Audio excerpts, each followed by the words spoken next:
ಆಕಾಶವಾಣಿ ವಾರ್ತೆಗಳು ಓದುತ್ತಿರುವವರು ಗಿರೀಶ್ ಮೇರ್ವೆ. ಮುಖ್ಯಾಂಶಗಳು. ನವದೆಹಲಿಯಲ್ಲಿಂದು ಭಾರತ ಎಐ ಇಂಪ್ಯಾಕ್ಟ್ ಶೃಂಗಸಭೆ ಉದ್ಘಾಟಿಸಲಿರುವ ಪ್ರಧಾನಿ ನರೇಂದ್ರ ಮೋದಿ. ಕೃತಕ ಬುದ್ಧಿಮತ್ತೆ ಉತ್ತೇಜಿಸುವ ಡಿಜಿಟಲ್ ಅಭಿಯಾನಕ್ಕೆ ಇಂದು ಚಾಲನೆ.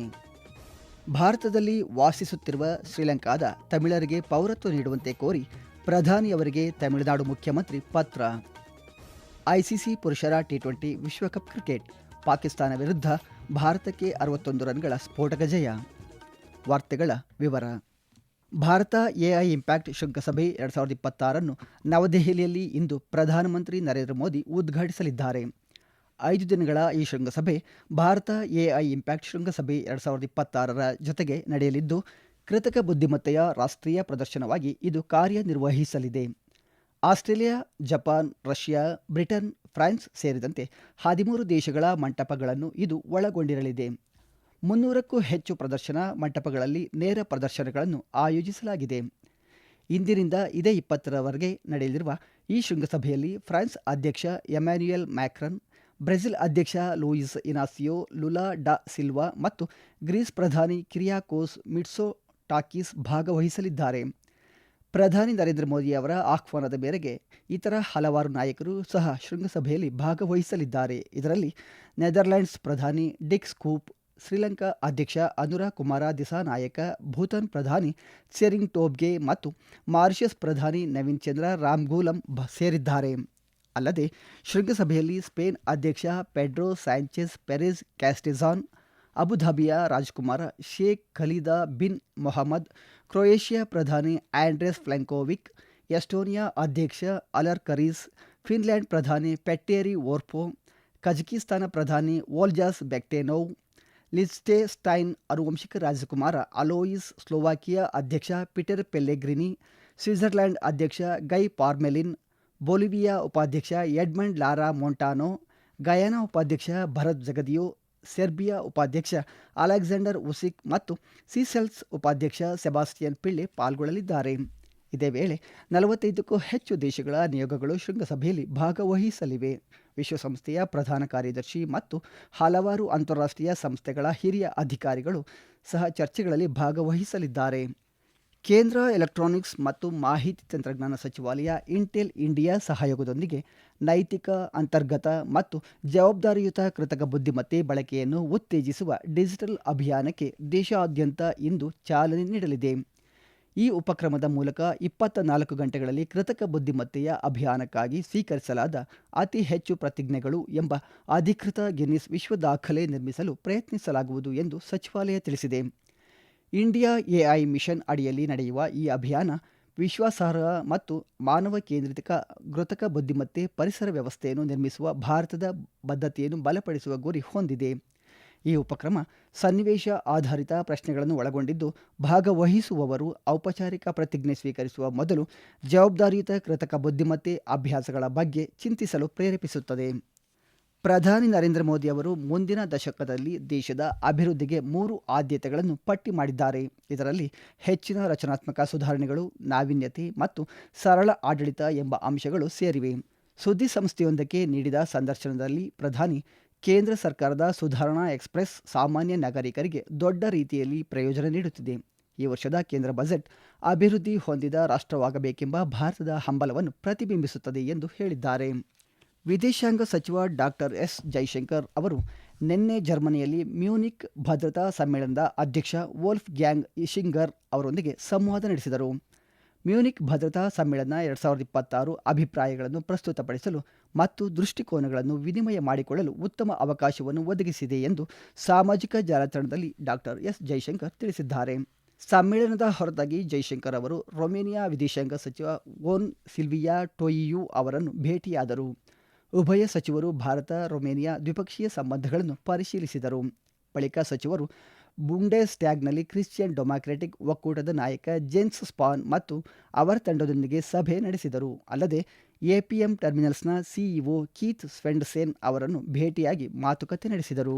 ಈ ವಾರ್ತೆಗಳನ್ನು ಆಕಾಶವಾಣಿಯಿಂದ ಕೇಳುತ್ತಿದ್ದೀರಿ.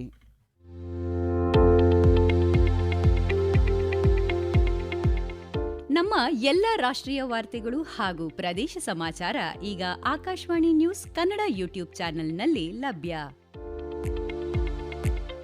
ನಮ್ಮ ಎಕ್ಸ್ ಖಾತೆ ಮತ್ತು ಇನ್ಸ್ಟಾಗ್ರಾಂ ಖಾತೆ ಆಕಾಶವಾಣಿ ನ್ಯೂಸ್ ಕನ್ನಡ. ಹೆಚ್ಚಿನ ಮಾಹಿತಿಗಾಗಿ ನಮ್ಮ ಫೇಸ್ಬುಕ್ ಖಾತೆ ಆಕಾಶವಾಣಿ ವಾರ್ತೆ ಕನ್ನಡವನ್ನು ಅನುಸರಿಸಿ. ಮಾಹಿತಿಗಳ ಹೂರಣ, ವಾರದ ಕಾರ್ಯಕ್ರಮ, ಪ್ರಚಲಿತ ವಿದ್ಯಮಾನ ಪ್ರತಿ ಬುಧವಾರ ರಾತ್ರಿ 9:15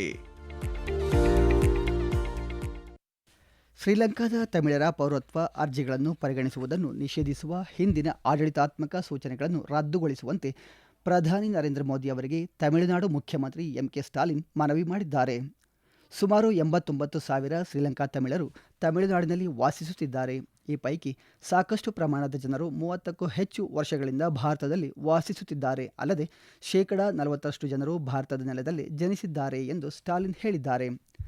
ಶ್ರೀಲಂಕಾದ ತಮಿಳರ ಸ್ಥಿತಿಯ ವಿವರವಾದ ಅಧ್ಯಯನವನ್ನು ಕೈಗೊಂಡ ಅನಿವಾಸಿ ತಮಿಳರ ಖಾತೆ ಸಚಿವ ನೇತೃತ್ವದಲ್ಲಿ ಸಲಹಾ ಸಮಿತಿಯ ಶಿಫಾರಸ್ಸಿನ ಆಧಾರದ ಮೇಲೆ ಪರಿಗಣಿಸಬೇಕಾದ ಕೆಲವು ಅಂಶಗಳನ್ನು ಈ ಪತ್ರದಲ್ಲಿ ಉಲ್ಲೇಖಿಸಲಾಗಿದೆ.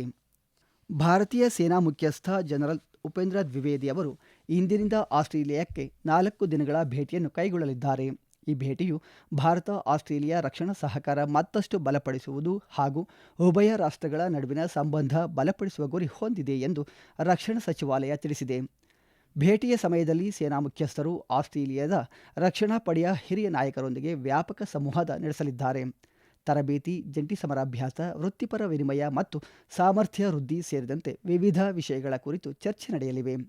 ಜನರಲ್ ದ್ವಿವೇದಿಯವರು ಆಸ್ಟ್ರೇಲಿಯನ್ ರಕ್ಷಣಾ ಕಾಲೇಜಿನ ಕಮಾಂಡರ್ ಜೊತೆಯೂ ಸಂವಹನ ನಡೆಸಲಿದ್ದಾರೆ. ಅಲ್ಲದೆ ಆಸ್ಟ್ರೇಲಿಯನ್ ಕಮಾಂಡ್ ಮತ್ತು ಸ್ಟಾಫ್ ಕಾಲೇಜಿನಲ್ಲಿ ಅಧಿಕಾರಿಗಳನ್ನು ಉದ್ದೇಶಿಸಿ ಮಾತನಾಡಲಿದ್ದಾರೆ. ಈ ಭೇಟಿಯು ಇಂಡೋ ಪೆಸಿಫಿಕ್ ಪ್ರದೇಶದಲ್ಲಿ ರಕ್ಷಣಾ ಸಹಕಾರವನ್ನು ಮತ್ತಷ್ಟು ಹೆಚ್ಚಿಸಲು ಹಾಗೂ ಶಾಂತಿ, ಸ್ಥಿರತೆ ಮತ್ತು ಭದ್ರತೆಗೆ ಜಂಟಿಯಾಗಿ ಕೊಡುಗೆ ನೀಡಲು ಉಭಯ ರಾಷ್ಟ್ರಗಳ ಬದ್ಧತೆಯನ್ನು ಪುನರುಚ್ಚರಿಸುತ್ತದೆ. ಢಾಕಾದಲ್ಲಿ ನಾಳೆ ನಡೆಯಲಿರುವ ಬಾಂಗ್ಲಾದೇಶ ರಾಷ್ಟ್ರೀಯತಾವಾದಿ ಪಕ್ಷದ ಅಧ್ಯಕ್ಷ ತಾರಿಕ್ ರೆಹಮಾನ್ ನೇತೃತ್ವದ ಬಾಂಗ್ಲಾದೇಶದ ನೂತನ ಸರ್ಕಾರದ ಪ್ರಮಾಣ ವಚನ ಸಮಾರಂಭದಲ್ಲಿ ಲೋಕಸಭಾಧ್ಯಕ್ಷ ಓಂ ಬಿರ್ಲಾ ಭಾರತವನ್ನು ಪ್ರತಿನಿಧಿಸಲಿದ್ದಾರೆ.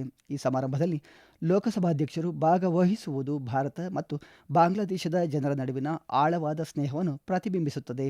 ಇದು ಉಭಯ ರಾಷ್ಟ್ರಗಳನ್ನು ಒಗ್ಗೂಡಿಸುವ ಪ್ರಜಾಪ್ರಭುತ್ವದ ಮೌಲ್ಯಗಳಿಗೆ ಭಾರತದ ದೃಢವಾದ ಬದ್ಧತೆಯನ್ನು ಪುನರುಚ್ಚರಿಸುತ್ತದೆ ಎಂದು ವಿದೇಶಾಂಗ ಸಚಿವಾಲಯ ತಿಳಿಸಿದೆ. ಕೊಲಂಬೋದ ಆರ್ ಪ್ರೇಮದಾಸ ಕ್ರೀಡಾಂಗಣದಲ್ಲಿ ನಿನ್ನೆ ನಡೆದ ಐಸಿಸಿ ಟಿ20 ವಿಶ್ವಕಪ್ ಎ ಗುಂಪಿನ ಪಂದ್ಯದಲ್ಲಿ ಪಾಕಿಸ್ತಾನ ವಿರುದ್ಧ ಭಾರತ 61 ರನ್ಗಳಿಂದ ಸ್ಫೋಟಕ ಜಯ ಸಾಧಿಸಿದೆ. ಸತತ 3 ಪಂದ್ಯಗಳ ಗೆಲುವಿನ ಮೂಲಕ ಸೂಪರ್ 8 ಹಂತಕ್ಕೆ ಭಾರತ ಲಗ್ಗೆ ಇಟ್ಟಿದೆ. ಮೊದಲು ಬ್ಯಾಟಿಂಗ್ ಮಾಡಿದ ಭಾರತ ನಿಗದಿತ 20 ಓವರ್ಗಳಲ್ಲಿ 7 ವಿಕೆಟ್ ನಷ್ಟಕ್ಕೆ 175 ರನ್ ಗಳಿಸಿತು. ಭಾರತದ ಪರ ಇಶಾನ್ ಕಿಶನ್ 40 ಎಸೆತಗಳಲ್ಲಿ 77 ರನ್ ಸಿಡಿಸಿ ತಂಡದ ಬೃಹತ್ ಮೊತ್ತಕ್ಕೆ ನೆರವಾದರು. 176 ರನ್ಗಳ ಗೆಲುವಿನ ಗುರಿ ಬೆನ್ನತ್ತಿದ್ದ ಪಾಕಿಸ್ತಾನ ಭಾರತೀಯ ಬೌಲರ್ಗಳ ಸಂಘಟಿತ ದಾಳಿಯಿಂದಾಗಿ 18 ಓವರ್ಗಳಲ್ಲಿ 114 ರನ್ಗಳಿಗೆ ತನ್ನೆಲ್ಲ ವಿಕೆಟ್ ಕಳೆದುಕೊಂಡಿತು. ಇಶಾನ್ ಕಿಶನ್ ಪಂದ್ಯಶ್ರೇಷ್ಠ ಪ್ರಶಸ್ತಿಗೆ ಭಾಜನರಾದರು. ದೆಹಲಿಯ ಅರುಣ್ ಜೇಟ್ಲಿ ಕ್ರಿಕೆಟ್ ಕ್ರೀಡಾಂಗಣದಲ್ಲಿಂದು ನಡೆಯಲಿರುವ ಡಿ ಗುಂಪಿನ ಪಂದ್ಯದಲ್ಲಿ ಅಫ್ಘಾನಿಸ್ತಾನ ಮತ್ತು ಅಮೆರಿಕ ತಂಡಗಳು ಮುಖಾಮುಖಿಯಾಗಲಿವೆ. ಪಂದ್ಯ ಬೆಳಗ್ಗೆ 11 ಗಂಟೆಗೆ ಆರಂಭವಾಗಲಿದೆ. ಕೋಲ್ಕತ್ತಾದ ಈಡನ್ ಗಾರ್ಡನ್ಸ್ ಕ್ರೀಡಾಂಗಣದಲ್ಲಿ ಮಧ್ಯಾಹ್ನ 3 ಗಂಟೆಗೆ ಆರಂಭವಾಗಲಿರುವ ಸಿ ಗುಂಪಿನ ಪಂದ್ಯದಲ್ಲಿ ಇಟಲಿ ತಂಡ ಇಂಗ್ಲೆಂಡ್ ತಂಡವನ್ನು ಎದುರಿಸಲಿದೆ. ಶ್ರೀಲಂಕಾದ ಪಲ್ಲಿಕೆಲೆ ಅಂತಾರಾಷ್ಟ್ರೀಯ ಕ್ರಿಕೆಟ್ ಕ್ರೀಡಾಂಗಣದಲ್ಲಿ ನಡೆಯಲಿರುವ ಬಿ ಗುಂಪಿನ ಪಂದ್ಯದಲ್ಲಿ ಶ್ರೀಲಂಕಾ ವಿರುದ್ಧ ಆಸ್ಟ್ರೇಲಿಯಾ ಸೆಣಸಾಟ ನಡೆಸಲಿದೆ. ಪಂದ್ಯ ರಾತ್ರಿ 7 ಗಂಟೆಗೆ ಆರಂಭವಾಗಲಿದೆ. ರಕ್ಷಣಾ ಸಚಿವ ರಾಜನಾಥ್ ಸಿಂಗ್ ಅವರು ಫ್ರಾನ್ಸ್ ರಕ್ಷಣಾ ಸಚಿವ ಕ್ಯಾಥರಿನ್ ವೌಟ್ರಿನ್ ಅವರೊಂದಿಗೆ ಬೆಂಗಳೂರಿನಲ್ಲಿ ನಾಳೆ ನಡೆಯಲಿರುವ 6ನೇ ಭಾರತ ಫ್ರಾನ್ಸ್ ವಾರ್ಷಿಕ ರಕ್ಷಣಾ ಸಂವಾದದ ಸಹ ಅಧ್ಯಕ್ಷತೆ ವಹಿಸಲಿದ್ದಾರೆ. ಕೊನೆಯಲ್ಲಿ ಮತ್ತೊಮ್ಮೆ ಮುಖ್ಯಾಂಶಗಳು. ನವದೆಹಲಿಯಲ್ಲಿಂದು ಭಾರತ ಎಐ ಇಂಪ್ಯಾಕ್ಟ್ ಶೃಂಗಸಭೆ ಉದ್ಘಾಟಿಸಿರುವ ಪ್ರಧಾನಿ ನರೇಂದ್ರ ಮೋದಿ. ಕೃತಕ ಬುದ್ಧಿಮತ್ತೆ ಉತ್ತೇಜಿಸುವ ಡಿಜಿಟಲ್ ಅಭಿಯಾನಕ್ಕೆ ಇಂದು ಚಾಲನೆ. ಭಾರತದಲ್ಲಿ ವಾಸಿಸುತ್ತಿರುವ ಶ್ರೀಲಂಕಾದ ತಮಿಳರಿಗೆ ಪೌರತ್ವ ನೀಡುವಂತೆ ಕೋರಿ ಪ್ರಧಾನಿ ಅವರಿಗೆ ತಮಿಳುನಾಡು ಮುಖ್ಯಮಂತ್ರಿ ಪತ್ರ. ಐಸಿಸಿ ಪುರುಷರ ಟಿ20 ವಿಶ್ವಕಪ್ ಕ್ರಿಕೆಟ್ ಪಾಕಿಸ್ತಾನ ವಿರುದ್ಧ ಭಾರತಕ್ಕೆ 61 ರನ್ಗಳ ಸ್ಫೋಟಕ ಜಯ. ಇಲ್ಲಿಗೆ ವಾರ್ತಾ ಪ್ರಸಾರ ಮುಕ್ತಾಯವಾಯಿತು. ನಮ್ಮ ಮುಂದಿನ ವಾರ್ತಾ ಪ್ರಸಾರ ಈ ಮಧ್ಯಾಹ್ನ 12 ಗಂಟೆಗೆ.